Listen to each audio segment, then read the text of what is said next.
Everyone, welcome to Swapna's kitchen. మనకైతే భోగి దగ్గరకు వచ్చేస్తుంది. ఈ భోగి స్పెషల్స్లో one of the most special ఏంటంటే కలగలిపిన కూర. ఈ కూరనైతే మనం ఎలా తయారు చేసుకోవాలో చూసేద్దాము, వచ్చేసేయండి. ముందుగా ఒక 1 మీడియం సైజ్ ఆనియన్, 100 గ్రామ్స్ చిక్కుడుకాయ, 150 గ్రామ్స్ టొమాటో, ఒక మీడియం సైజ్ దోసకాయ, కొంచెం కొత్తిమీర, వంకాయలు ఒక 100 గ్రాములు, వీటన్నిటిని కోసుకొని పక్కన పెట్టుకుందాము. ముందుగా ఒక బాండీ తీసుకొని 4 టేబుల్ స్పూన్స్ ఆయిల్ వేసుకోండి. ఆనియన్ చిల్లీస్ వేసేసుకుందాము. వంకాయలను అయితే మనం కట్ చేసేసుకొని వాటర్లో కొంచెం సాల్ట్ వేసుకొని అయితే వాటర్లో ఉంచండి, లేదంటే వంకాయలు నల్లగా అయిపోతాయి. చూడండి, ఉల్లిగడ్డలు ఈ మాత్రం వేగిన తర్వాత చిక్కుడుకాయలను వేసేసుకుంటున్నాను. ఒకసారి చిక్కుడుకాయలను అయితే కలుపుకున్న తర్వాత ఒక 3-4 నిమిషాలు అలా కలిపి దోసకాయలను కూడా వేసేసుకుందాము. మరీ చిన్నగా కాకుండా కొంచెం మీడియం సైజులో కట్ చేసుకోండి దోసకాయ ముక్కలు, లేదంటే ముక్కలు అనేవి గూజ్ అయిపోతాయి. అందుకనేసి చూడండి, ఈ టైంలో ఒక 1/2 టీ స్పూన్ పసుపు వేసేసుకొని మొత్తం ఒకసారి కలుపుకొని మనమైతే ఇప్పుడు చిక్కుడుకాయలు దోసకాయలని మగ్గనిద్దాము. ఒక 5 మినిట్స్ వరకు అయితే మూత పెట్టుకొని మగ్గనిచ్చేసుకుందాము. ఒక 5 నిమిషాల తర్వాత మనం చూసుకున్నట్లయితే చక్కగా చిక్కుడుకాయలు దోసకాయలు మగ్గుతున్నాయి. ఫ్లేమ్ని అయితే మీడియంలో పెట్టుకొని ఈ కర్రీని వండుకోండి. ఇప్పుడు మనమైతే ముందుగా కట్ చేసుకున్న వంకాయలని అయితే యాడ్ చేసేసుకుందాము. వంకాయలని ఖచ్చితంగా వాటర్లో మాత్రం ఉంచండి, ఉప్పు వాటర్లో.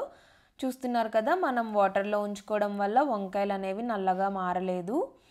ఒకసారి మొత్తం అన్నిటిని కలిపేసుకుందాము.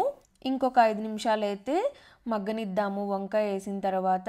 చూడండి, ఒక 5 నిమిషాల తర్వాత మనము ముందుగా కట్ చేసి పెట్టుకున్న 150 గ్రామ్స్ టొమాటోని కూడా యాడ్ చేసేసుకోండి. యాడ్ చేసేసుకొని వీటన్నిటిని మంచిగా కలిపేసుకుందాము. మీడియం ఫ్లేమ్లోనే పెట్టుకొని కర్రీని అయితే కుక్ చేసేసుకోండి. కొద్దిగా సాల్ట్ యాడ్ చేసేసుకుందాము. నేను ఇక్కడ కల్లుప్పు తీసుకుంటున్నాను.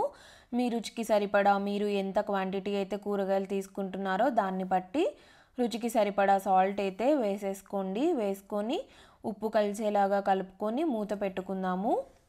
ఒక 5-6 నిమిషాలు మంచిగా కూరని మగ్గనిద్దాము. చూడండి, మంచిగా మగ్గుతుంది. ఈ టైంలో మనమైతే కారం వేసుకుందాము. కారము మీ స్పైసీనెస్కి తగ్గట్టుగా అండి. నేనైతే ఇక్కడ వచ్చేసి ఒక 2 స్పూన్స్ కారం అయితే వేసుకుంటున్నాను నేను తీసుకున్న క్వాంటిటీకి. కొంతమంది అంటే కారం ఎక్కువ తింటారు, కొంతమంది తక్కువ తింటారు, కాబట్టి అందుకే నేను రుచికి సరిపడా అని చెప్తున్నాను. చక్కగా అన్నిటిని కలిపేసుకొని కొంచెం కొత్తిమీరనైతే యాడ్ చేసేసుకుందాము. ఒక 10 నిమిషాల వరకు అయితే ఇప్పుడు మనం సిమ్లో పెట్టుకొని కూరని మంచిగా మగ్గనిద్దాము.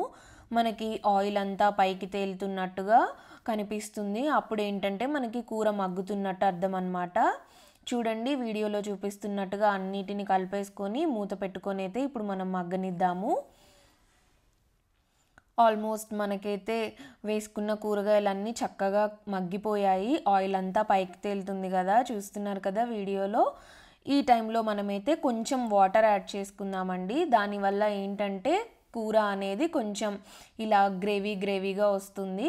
ఒక 1 టీ గ్లాస్ వాటర్ అయితే యాడ్ చేసేసుకోండి. యాడ్ చేసుకొని మొత్తం కలిపేసుకొని మీడియం ఫ్లేమ్లో పెట్టి మూత పెట్టుకొని ఇంకొద్దిసేపు అయితే మనం మగ్గనిద్దాము. ఇక్కడ ఒకవేళ మీకు ఉప్పు కారం ఏమన్నా పడతాయంటే మీరైతే అడ్జస్ట్ చేసేసుకోవచ్చండి.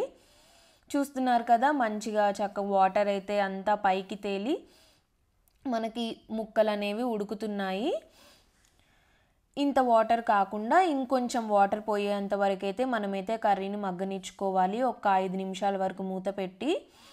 వీడియోలో నేను చూపిస్తున్నాను కదా, ఆ మాత్రం కన్సిస్టెన్సీ ఉంటే మనకైతే కూర పర్ఫెక్ట్గా కుక్ అయినట్టే.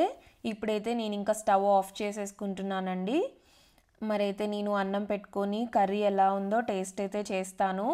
ఈ భోగికి మీరైతే ఖచ్చితంగా ఈ కలగలిపిన కూరనైతే ట్రై చేయండి. మీకు ఎలా వచ్చిందో నాకైతే చెప్పండి. మన రెసిపీని అయితే మీరు లైక్ చేయండి, షేర్ చేయండి, సబ్స్క్రైబ్ చేసుకోండి. Thank you for watching. Bye. Happy Bhogi.